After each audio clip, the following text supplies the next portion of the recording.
last one for today. I don't know that I'll do these all the time, but just ran across some interesting stuff that I wanted to share. So this one, I read this and I'm like, sounds like conspiracy theory. You're mentioning Pfizer, but here's the truth. For thousands of years, cheese was made using animal rennet, which is an enzyme mixture extracted from the inner lining of the fourth stomach of young, unweaned calves, lambs, or kids, meaning goats, not real kids. So little babies. The practice traces back roughly 7,000 years, with the earliest evidence of cheese making found in pottery fragments that were dated 5200 BC to 4900 BC. And the discovery of this rennet was likely practical, but also accidental. Early herders in the Middle East or Central Asia stored milk in pouches made from young animal stomachs.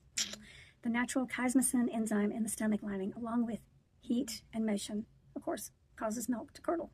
So it was curdled into curdles and whey, and young nursing animals produced high levels of this enzyme to digest milk. So humans observed and began using the stomachs intentionally as a reliable way to make cheese. Can you imagine?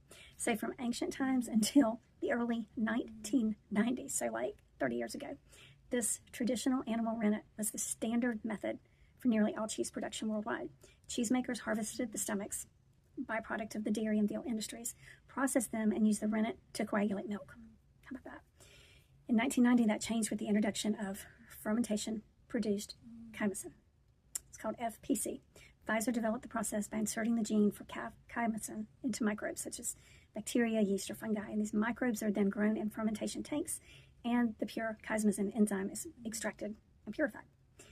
So the result is a chemically identical chymosin from the calf stomachs. So we're not having to take the lives of little baby cows, lambs, and goats now. So that's not really why the switch happened. The switch happened because cheese demand grew dramatically. In the U.S., per capita consumption rose from about 22 pounds per person in the 1980s to almost double, to around 42 pounds today.